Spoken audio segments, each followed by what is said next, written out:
Mixture of expert MoE. Mixture of experts అంటే ఏంటి? Mixture of experts అనేది deep learning transformer మోడల్లో చాలా పెద్దదిగా మరియు పవర్ఫుల్గా తయారు చేయడానికి ఉపయోగించే న్యూరల్ నెట్వర్క్ ఆర్కిటెక్చర్.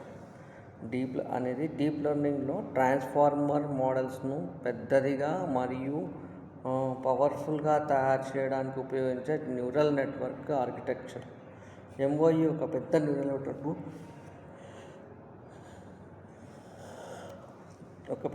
నెట్వర్క్ను అనేక చిన్న ఎక్స్పర్ట్ నెట్వర్క్గా విభజించి ప్రతి ఇన్పుట్కి అవసరమైన ఎక్స్పర్ట్స్ మాత్రమే యాక్టివేట్ అవుతాయి.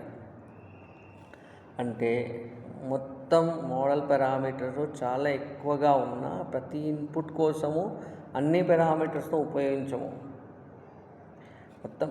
మోడల్ పారామీటర్స్ చాలా ఎక్కువగా ఉన్న ప్రతి ఇన్పుట్ కోసము అన్ని పారామీటర్స్ను ఉపయోగించము. ఒక కాలేజ్లో expert 1 mathematics, expert 2 physics, expert 3 computer science, expert 4 English ఉంది. ఈ స్టూడెంట్లో మ్యాథమెటిక్స్ క్వశ్చన్స్ అడిగితే అందరినీ పిలవకుండా మ్యాథ్స్ ఎక్స్పర్ట్ దగ్గరికి పంపిస్తాం. అదేవిధంగా ఎంఓఈలో కూడా మిక్చర్ ఆఫ్ ఎక్స్పర్ట్స్లో కూడా ఇన్పుట్ సరైన ఎక్స్పర్ట్లు దగ్గరకు పంపిస్తారు. ఎంఓఈ యొక్క ముఖ్యమైన కాంపోనెంట్ ఎంఓయూ ఆర్కిటెక్చర్లో ముఖ్యంగా 2 కాంపోనెంట్స్ ఉంటాయి. ఎక్స్పర్ట్స్ ఇవి చిన్న neural networks. Expert 1, expert 2, expert 3 data, expert n ఆ విధంగా చిన్న న్యూరల్ నెట్వర్క్స్ ఉంటాయి. ప్రతి ఎక్స్పర్ట్ ఇన్పుట్ డేటాలో కొన్ని టైప్స్ ఆఫ్ ఫీచర్స్ ప్రాసెస్ చేయగలము.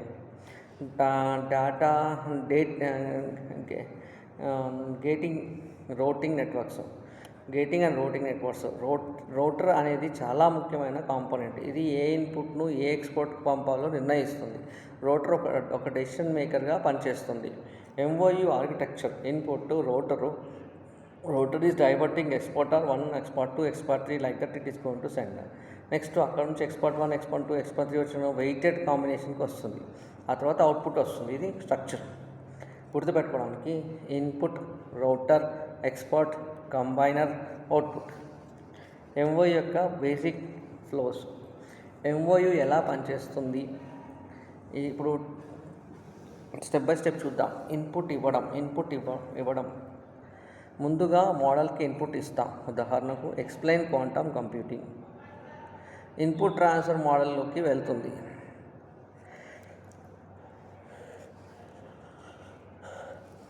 రోటర్ ఇన్పుట్ను అనలైజ్ చేస్తుంది. రోటర్ ఇన్పుట్ను పరిశీలిస్తుంది. రోటర్ నిర్ణయిస్తుంది ఈ ఇన్పుట్ని ఏ ఎక్స్పర్ట్ అవసరం. ఉదాహరణకు expert 1 mathematics, expert 2 physics, expert 3 language, expert 4 programming. అయితే క్వాంటమ్ కంప్యూటింగ్ క్వశ్చను కాబట్టి రోటర్ ఫిజిక్స్ రిలేటెడ్ ఎక్స్పర్ట్ మరియు మ్యాథమెటిక్స్ రిలేటెడ్ ఎక్స్పర్ట్కు సెలెక్ట్ చేయవచ్చు. Top K expert selection. సాధారణంగా రౌటర్ అన్ని ఎక్స్పర్ట్స్ను యాక్టివేట్ చేయదు. ఇది టాప్ కే ఎక్స్పర్ట్ను సెలెక్ట్ చేస్తుంది. ఉదాహరణకు 8 ఎక్స్పర్ట్స్ ఉన్నాయనుకుందాం. రౌటరు ఎక్స్పర్ట్ 2 to 2కి 0.60, రౌటర్ ఎక్స్పర్ట్ 5కి 0.25, ఎక్స్పర్ట్ 7కి 0.10, అదర్స్కి 0.05. ఇప్పుడు టాప్ 2 ఎక్స్పర్ట్ మాత్రమే తీసుకుంటే expert 2 plus expert 5 expert 2 plus expert 5 అంటే క్రియేటివ్ అవుతుంది.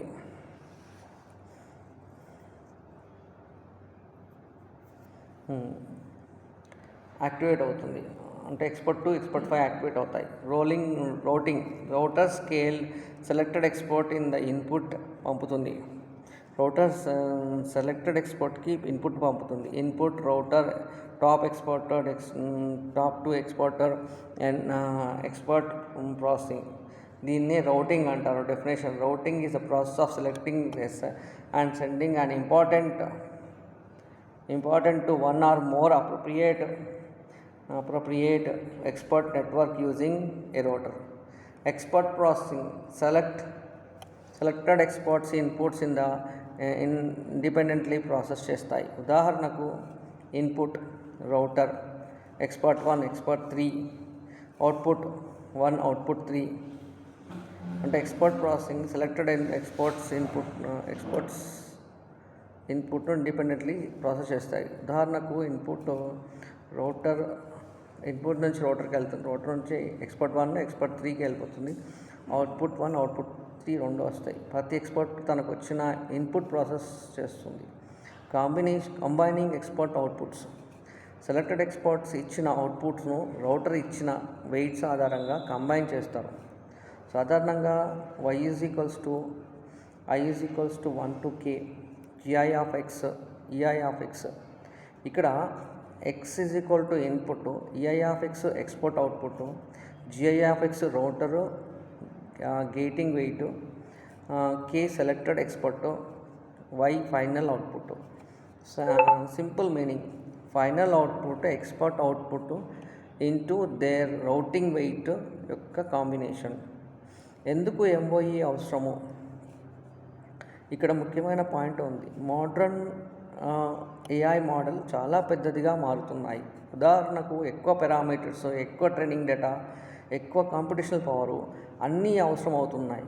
మోడల్లో ఉన్న అన్ని పారామీటర్స్ను ప్రతి ఇన్పుట్ కోసం యాక్టివేట్ చేస్తే కంప్యూటేషన్ చాలా ఎక్కువ అవుతుంది. MOEకి సొల్యూషన్ వస్తుంది. MOE principle more parameters but fewer active parameters per input. అంటే మోడల్ చాలా పెద్దదిగా ఉండవచ్చు కానీ ప్రతి ఇన్పుట్ కోసం కొంత భాగం మాత్రమే పనిచేస్తుంది. Dense model versus MOE model. Dense model అన్ని పారామీటర్స్ ప్రతి ఇన్పుట్కి ఉపయోగిస్తాం. MOE మోడల్లో ఏమవుతుంది, కొంతమంది ఎక్స్పోర్ట్స్ మాత్రమే ఉపయోగిస్తారు. ఇక్కడ డెన్స్ మోడల్లో కాంపిటీషన్ ఎక్కువ, MOEలో కాంపిటీషన్ తక్కువ ఉండవచ్చు. ఆర్కిటెక్చర్ సింపుల్, దేంట్లో డెన్స్ మోడల్లో ఆర్కిటెక్చర్ కాంప్లెక్స్ అవుతుంది, దీంట్లో MOEలో రౌటింగ్ అవసరం లేదు, దేంట్లో కాంప్లెక్స్ అది డెన్స్ మోడల్లో. కానీ MOEలో ఆర్కిటెక్చర్ కాంప్లెక్స్ ఉంటుంది, రోటర్ అవసరం. అన్ని న్యూరాన్స్ యాక్టివ్ అవుతాయి దీంట్లో డెన్స్ మోడల్లో, కానీ సెలెక్టెడ్ ఎక్స్పోర్ట్ న్యూరాన్స్ మాత్రమే యాక్టివేట్ అవుతాయి దీంట్లో MOEలో. Scaling expensive parameter scaling more efficient. ఇక్కడ ఎక్స్పాన్సివ్ అయితే ఇక్కడ ఎఫిషియన్స్ అవుతుంది. ఒక లైన్లో dense model = every one works. MOE మోడల్లో only required experts works. Next sparse MOEలో ముఖ్యమైన concept sparse mixture of experts. ఇందులో ప్రతి ఇన్పుట్ కోసం కొద్దిమంది ఎక్స్పర్ట్స్ మాత్రమే యాక్టివ్ అవుతారు. ఉదాహరణకు ఒక మోడల్లో 100 ఎక్స్పర్ట్స్ ఉన్నారు, కానీ ఇక్కడ ఇన్పుట్కి 2 ఎక్స్పర్ట్స్ చాలు. అందుకోసమని 2 మాత్రమే యాక్టివేట్ చేస్తే అది స్పార్స్ అప్రోచ్ అవుతుంది.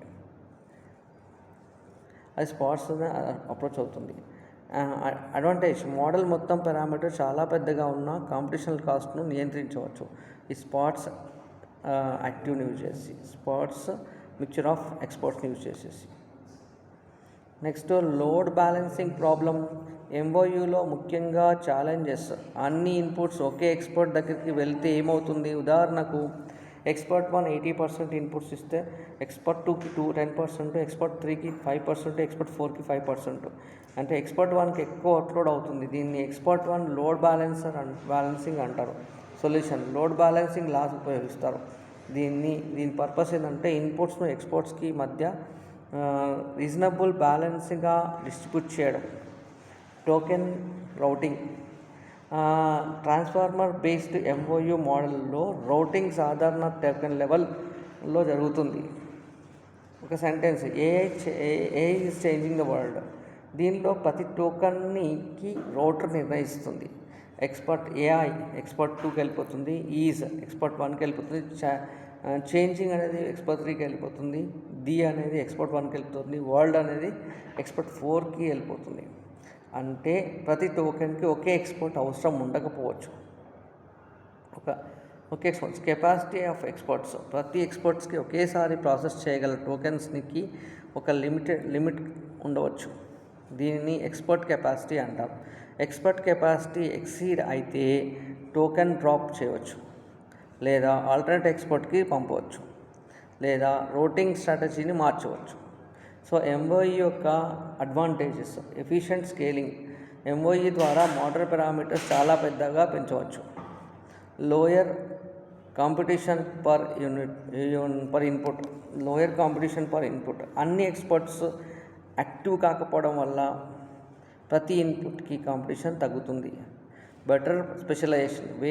వేరు ఎక్స్పర్ట్స్కి వేరు ప్యాటర్న్ నేర్చుకోవచ్చు. High model capacity. మోడల్ మొత్తం పారామీటర్ కెపాసిటీ చాలా ఎక్కువగా ఉంటుంది. Faster training, inference potential. Sparse activation వల్ల కాంపిటీషన్ ఎఫిషియన్సీ పెరగవచ్చు. లార్జ్ లాంగ్వేజ్ మోడల్కు యూస్ఫుల్. సో ట్రాన్స్ఫార్మర్ మోడల్ను స్కేల్ చేయడానికి ఎంఓయు చాలా ఉపయోగకరంగా ఉంటుంది. ఎంఓయు యొక్క disadvantage: training complexity. Dense model కంటే కూడా ఎంఓఈ కాంప్లెక్సిటీ ఎక్కువ ఉంటుంది ట్రైనింగ్ చేయడం. Routing problem.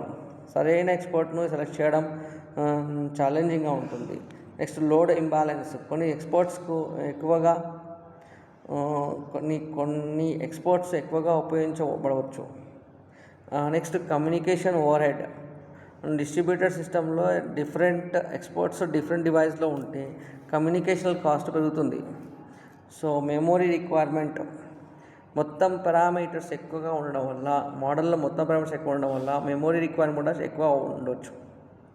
So MoU application large language model use చేస్తారు.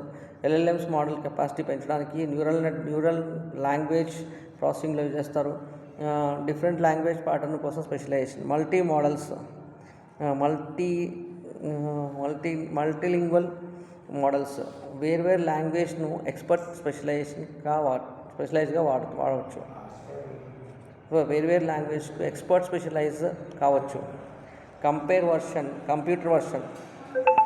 వర్షన్ అంటే డిఫరెంట్ విజువల్ ప్యాటర్న్స్ కోసం ప్యాటర్న్స్ ఉపయోగించవచ్చు. Multimedia AI. Text, image, audio వంటి మల్టీమీడియాను హ్యాండిల్ చేయడం ఉపయోగపడుతుంది. ఎంఓఈ ట్రాన్స్ఫర్ అంటే మోడర్న్ ట్రాన్స్ఫర్ ఆర్కిటెక్చర్. సాధారణంగా ఫీడ్ ఫార్వర్డ్ నెట్వర్క్ భాగాన్ని ఎక్స్పోర్ట్తో రీప్లేస్ చేయవచ్చు. సింపుల్గా transfer layer, attention, MoE layer, expert 1, expert 2, expert 3, expert N. So router టోకెన్ను అప్రోప్రియేట్ ఎక్స్పర్ట్కి పంపుతుంది. ఇది ట్రాన్స్ఫర్ బేస్డ్ ఎంఓఈ ఆర్కిటెక్చర్ యొక్క ముఖ్యమైన ఐడియా. MoU ensemble learning. ఈ రెండు ఒకటే అనుకోవద్దు. ఎన్సెంబుల్ లెర్నింగ్ అంటే మల్టిపుల్ మోడల్స్ ప్రిడిక్షన్ను కంబైన్ చేస్తుంది. దాన్ని ఎన్సెంబుల్ లెర్నింగ్ అంటాం. ఎంఓఈ అంటే ఇన్పుట్ సరైన ఎక్స్పర్ట్ డైనమికలీ సెలెక్ట్ చేసి ప్రాసెస్ చేస్తుంది. Ensemble MoE multiple models. ఎంఓయూలో మల్టిపుల్ ఎక్స్పర్ట్స్ ఉంటాయి. ఎన్సెంబుల్స్లో యూజువల్లీ ఆల్ మోడల్స్ కంట్రిబ్యూట్స్. ఎంఓయూలో ఫ్యూ ఎక్స్పర్ట్స్ సెలెక్టెడ్. డెన్స్ అసెంబుల్లో స్టాటిక్ వెయిటెడ్ కాంబినేషన్స్ కామన్. ఇంకా ఇక్కడ ఎంఓయూలో డైనమిక్ రూటింగ్ ఉంటుంది. సో నెక్స్ట్ ఎగ్జామ్లో గుర్తుపెట్టుకోవాల్సిన కోర్ ఫార్ములా ఏంటంటే input router top K expert combine output. తప్పకుండా గుర్తుంచుకోవాల్సిన విషయం ఇది. ఎంటెక్ 12 మార్క్స్ అలా ఇలా రాయండి. ఏం రాస్తామంటే first definition, need to MoE, architecture, components, working, router gating, top K selection, expert processing, output combination, space of MoE, label balancing, advantages, applications, conclusion. So ఈ స్ట్రక్చర్తో రాస్తే 12 మార్క్స్ వస్తాయి. Next possible MTech examination questions. What is the mixture of experts? Explain the architecture MoE అంటే input, router, expert, combination, output. ఇది explain working of mixture of AI అంటే input, routing, top selection, expert competition, weighted combination, output. What is router in MoE? రౌటర్ను ఒక gating network. ఇది input టోకెన్కి ఏ expert ఉపయోగించాలో నిర్ణయిస్తుంది. What is the sparse MoE? ప్రతి ఇన్పుట్ కోసం అన్ని ఎక్స్పోర్ట్స్ కాకుండా ఫ్యూ సెలెక్టెడ్ ఎక్స్పోర్ట్స్ మాత్రమే యాక్టివేట్ చేసే క్యారెక్టరిస్టిక్స్ను స్పార్స్ ఎంఓఈ అంటారు. What is top K routing? Router ఇచ్చిన రిసోర్స్ ఆధారంగా హైయెస్ట్ కే ఎక్స్పోర్ట్ను సెలెక్ట్ చేయడానికి టాప్ కే రౌటింగ్ అంటారు. Explain load balancing MoE. ఇక్కడ ఇన్పుట్స్ అన్నీ ఒకే ఎక్స్పోర్ట్ వద్ద కాన్సన్ట్రేట్ కాకుండా ఎక్స్పర్ట్స్ మధ్య వర్క్లోడ్ బ్యాలెన్సింగ్ చేయడం లోడ్ బ్యాలెన్సింగ్ అంటారు. Discuss disadvantages of MoE. Disadvantages పై సెక్షన్ రావాలి. Next compare dense model and MoE model already discussed. Explain MoE transformer model. Transformer మోడల్లో ఎఫ్ఎఫ్ఎన్ బ్లాక్ను మల్టిపుల్ ఎక్స్పర్ట్స్గా భావించి రౌటర్ ద్వారా టోకెన్లను సెలెక్ట్ చేసి ఎక్స్పోర్ట్ పంపించవచ్చు.